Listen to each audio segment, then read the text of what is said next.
Ciao ragazzi, io sono Riccardo, bentornati nel mio canale YouTube e nel mio piccolo laboratorio. Oggi vi parlerò della pialla a spessore della Vevor, una pialla a spessore per hobbisti. Perché per hobbisti? Perché ha un prezzo adeguato e delle prestazioni adeguate per i nostri laboratori, per i nostri piccoli lavoretti della domenica. Una pialla a spessore, solitamente se di marchi prestigiosi, prendiamo ad esempio una Makita, può costare fino a 1200 euro, ma ha delle prestazioni professionali. Possibilmente a noi hobbisti quelle prestazioni, quella finitura, tutte quelle caratteristiche che ha una pialla da 1200 euro non interessano. Una pialla da 400 euro può fare a caso nostro. Considerate che voi adesso la state vedendo sul mio bancone, ma in realtà è fornita pure di un piedistallo, quindi di una struttura e lamiera robusta, a differenza di come potrebbero essere quelle della Enel, della Parkside o tante altre che ho visto finora. Questa, ragazzi, è molto più spessa e tra l'altro ha una finitura antigraffio nero opaca, come nero opaca la stessa pialla. Ma adesso sorvoliamo queste caratteristiche e concentriamoci sul prodotto. Voglio farvi vedere quello che sono riuscito ad ottenere. In realtà l'ho utilizzata per piallare diversi assi di bancali.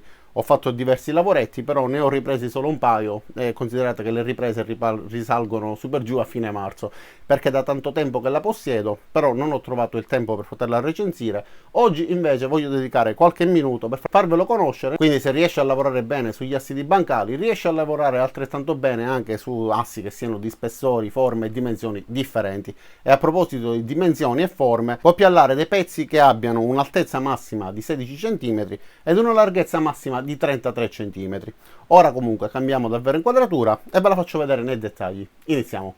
E allora ragazzi, questo è uno strumento da laboratorio, va utilizzato, va sporcato, va graffiato e quindi ve lo faccio vedere con i trucioli, così esattamente come l'ho lasciata l'ultima volta che l'ho utilizzata. Allora, innanzitutto la struttura è tutta in metallo verniciato con questa verniciatura nera opaca. Mi piace davvero parecchio questa finitura. Tutta la struttura è di colore nero con questi adesivi di colore giallo che riportano alcune informazioni importanti, perché vengono riportati dei consigli per quanto riguarda l'utilizzo e quindi quanto affondare in base alla larghezza del pezzo da lavorare, perché più il pezzo è largo più ovviamente la macchina farà fatica perché sporterà più materiale, e quindi per esempio per larghezze che vanno da 210 a 330 mm, che è la larghezza massima, consigliano di lavorare con 1 mm al massimo per quanto riguarda il materiale da asportare. Da 160 a 210 possiamo arrivare a 2 mm, invece fino a 10 cm possiamo lavorare tranquillamente asportando 3 mm di materiale, anche se io personalmente cerco sempre di asportarne il meno possibile, anche se i pezzi sono piccoli. Avremo sicuramente dei risultati migliori e stresseremo meno la macchina. Allora, guardiamola ora dalla parte frontale. Questo è il tastino di accensione. In questo modo si accende e in questo modo si spegne. Tra l'altro funge anche da fungo di emergenza, perché colpendolo anche velocemente riusciamo a spegnerla senza fare attenzione a cercare il tastino. Quest'altro tastino invece serve nel caso in cui la macchina, che assorbe 2000 watt, per un motivo qualunque dovesse andare in protezione, quindi così la sbloccheremo e potremo continuare tranquillamente a lavorare. Questi invece sono gli alloggiamenti per i carboncini, vanno svitati, si sostituisce l'eventuale carboncino usurato e si può continuare con il lavoro. Questo invece è il riferimento dell'altezza. In questo momento siamo su per giù a 10 cm. Girandola in questo modo solleveremo, quindi aumenteremo l'altezza della piallata, e nel senso opposto la abbasseremo. I pianetti di appoggio, sia quello di entrata che quelli di uscita, sono richiudibili, non hanno un sistema di blocco che lo mantengano in questa posizione, quindi c'è il rischio che durante il trasporto possano riaprirsi, ma in questo caso basterebbe mettere una corda, anche una corda elastica, a mantenerli chiusi. Ma sarebbe stato gradito se ci fosse stato un sistema che avesse garantito la chiusura, magari con una clip o un altro sistema di fissaggio. All'estremità dei pianetti troviamo questi rulli che facilitano sia il lavoro di ingresso che il lavoro di uscita, perché lo troviamo anche dalla parte opposta, e indicare il verso di inserimento c'è anche questo adesivo. Il piano interno invece è in questo materiale lucido molto scorrevole, e sia questo pianetto che i due pianetti di entrata e di uscita sono regolabili per quanto riguarda la planarità, quindi agendo su queste viti qua in basso con un sistema di dado e controdado potremo regolare l'altezza dello stesso e quindi renderlo perfettamente allineato al piano di appoggio. Anch'esso comunque è regolabile, ma a differenza dei due pianetti non ha avuto necessità di alcun tipo di regolazione, quindi sia quello di entrata che quello di uscita ho dovuto dovuto sistemarli per renderli perfettamente allineati e comunque è stata una procedura molto semplice e veloce. Lateralmente sia a destra che a sinistra troviamo queste impugnature che ci permettono di trasportarla facilmente e questa è la parte opposta della piallatrice. Da questa parte momentaneamente ho montato l'accessorio che permette di espellere i trucioli senza dover utilizzare l'aspiratore, quindi tutti i trucioli verranno proiettati in avanti riempiendo sicuramente tutta l'area di lavoro o comunque lo stanzino nel quale state lavorando. Vi consiglio di utilizzare questo metodo solo se avete la possibilità di raccogliere facilmente i trucioli che si formano oppure se siete all'aperto in una vostra proprietà che poi è facile da pulire, altrimenti potrete utilizzare l'accessorio che vi permette di sfruttare l'aspiratore. In quel caso sarà tutto molto più pulito, ma è necessario comunque un aspiratore con una potenza adeguata. Queste invece sono le viti molto robuste che ci permettono la salita e la discesa e nella parte bassa della struttura ci sono degli ingranaggi conici che trasferiscono il movimento da questa vite a quest'altra vite, quindi un movimento perfettamente sincronizzato. Nel caso in cui durante la regolazione dell'altezza dovesse sentire un minimo di resistenza è possibile allentare di poco questo dado tenendo fermo il dado che si trova sulla parte bassa, una procedura semplice e veloce che però permette di regolare questa eventuale resistenza. Il movimento lineare in alto e in basso quindi è sostenuto da queste guide tubolari in acciaio da 20 mm, ne troviamo 4 ovviamente, 2 per ogni parte. Adesso diamo pure un'occhiata alla parte bassa, quindi vediamo gli ingranaggi conici e questi sono dei gommini che vanno messi all'interno di questi spazi nel caso in cui, come ho fatto io, preferiste non utilizzare la struttura che viene data in dotazione, quindi poggiarla eventualmente su un bancone. Questi fori si possono sfruttare anche in modo da mantenerla in modo saldo e fisso, avvitandola appunto alla struttura che avete deciso di utilizzare. Il cavo di alimentazione è lungo 2,5 metri, quindi nel caso in cui avete una presa nei paraggi non è necessario utilizzare prolunghe, a differenza di alcuni utensili che a volte hanno dei cavi di alimentazione troppo corti.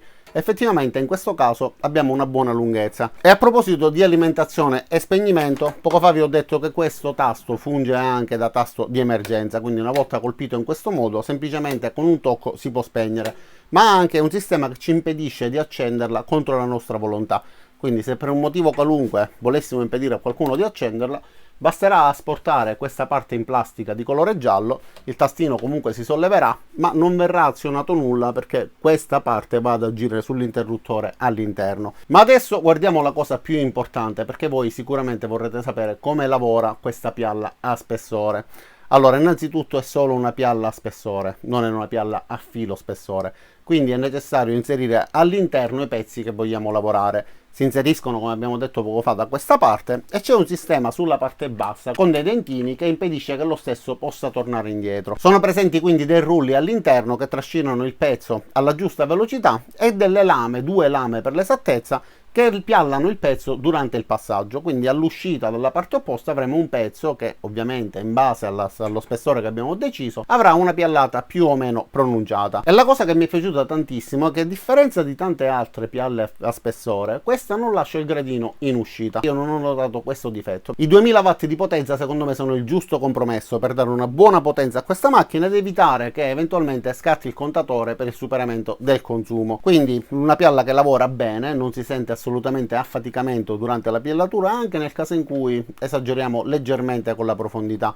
Ovviamente, come ho detto poco fa, non bisogna mai esagerare perché ne risente anche la qualità della piallata. E a proposito di qualità della piallata, adesso vi faccio vedere come ho piallato questi pezzi che vedete alle spalle della piallatrice. In realtà c'è anche un altro pezzo che mi serviva per fare un lavoro con l'incisore laser. Ragazzi, la piallatura è venuta benissimo. Un pezzo che mi piace tantissimo per quanto riguarda la qualità, la finitura, però purtroppo che poi ho rovinato perché l'incisore laser era tarato male, ma nulla di preoccupante, rifilerò il tutto con il seghetto alternativo, insomma cercherò di riprendere questo lavoro che ho rovinato. Va bene, comunque guardiamo le riprese che ho fatto in esterno, vediamo come ha lavorato e poi continuiamo in interno a vedere la qualità vista più da vicino dei pezzi in lavorazione. Quindi riprese in esterno. E allora pialleremo questa tavola proveniente da un bancale, ragazzi, guardate com'è ridotta la superficie, ovviamente maltrattato, quindi facciamo una piallata e vediamo come questa superficie molto malandata ritorna in condizioni diciamo utilizzabili per poter realizzare qualche progetto. È anche un po' imbarcata, ovviamente questo oggi non lo vedremo perché comunque sarebbero necessari molti passaggi eccetera. Vediamo come lavora sulla superficie, guardate com'è adesso e guardate come sarà dopo i vari passaggi.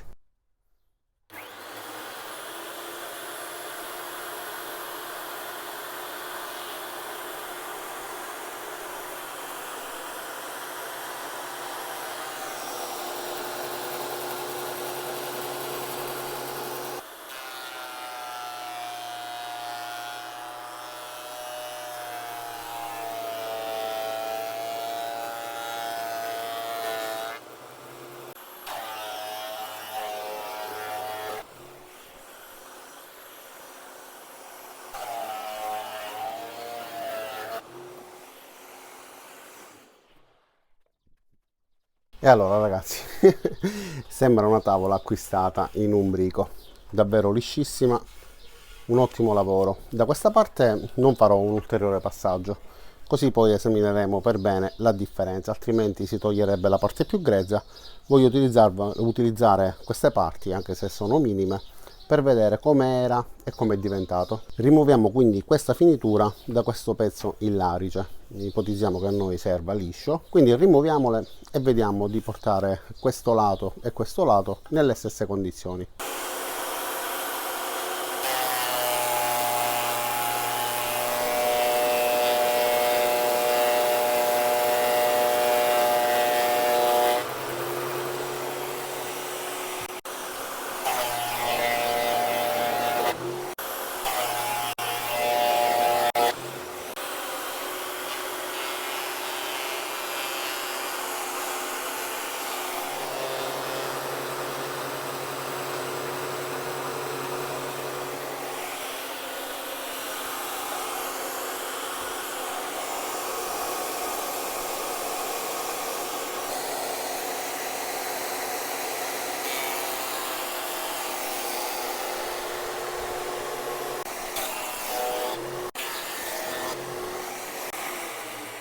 E adesso riportiamo questo tagliere in condizioni un pochettino più umane. In realtà l'ho utilizzato come piano d'appoggio per fare alcuni lavori che non hanno nulla a che fare con l'alimentazione, però voglio che ritorni in condizioni migliori perché voglio utilizzarlo per delle incisioni laser.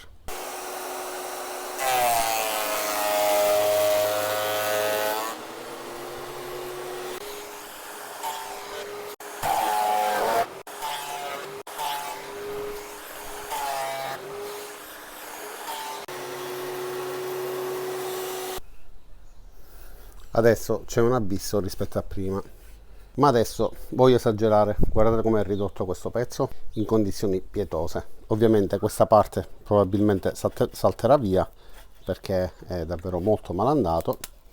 Sì, c'è il rischio che salti via, ma vediamo come diventa comunque questa superficie dopo alcuni passaggi.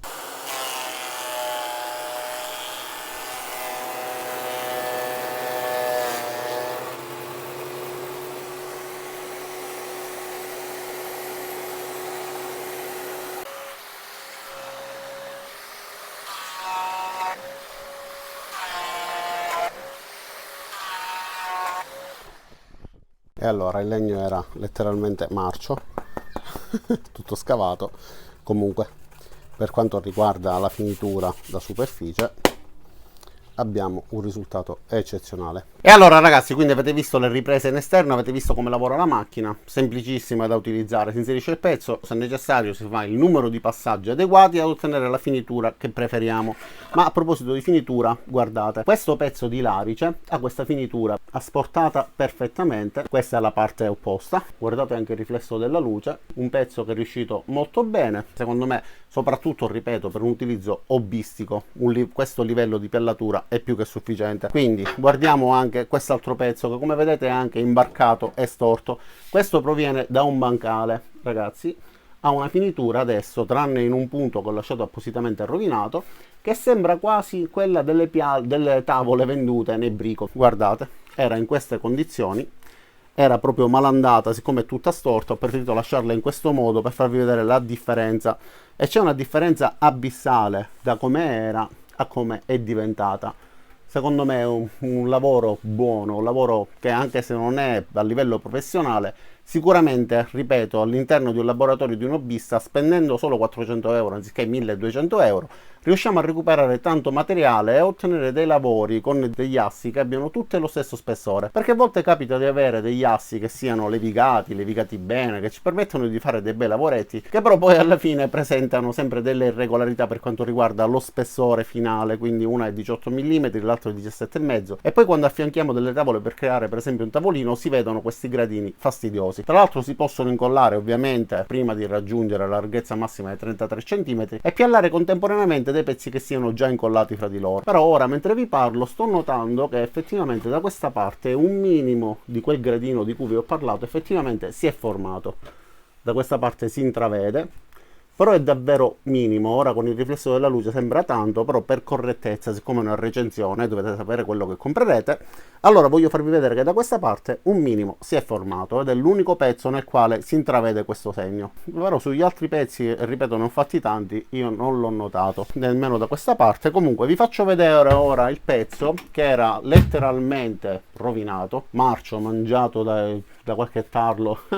Ragazzi, guardate qua, lucidissimo, liscissimo, si vede che i fori che ci sono lo smangiucchiamento, ma il resto della tavola è perfetto. Poi ho piallato anche, vabbè, il tagliere ve l'ho fatto vedere, non avrei voluto farvelo vedere, però ho combinato un guaio con l'incisore laser. Ma questo di qua invece, per esempio, guardate, da questa parte è ridotto così, da quest'altra un po' meglio, ma comunque sempre un po' grezzo, è stato fuori sotto la pioggia eccetera.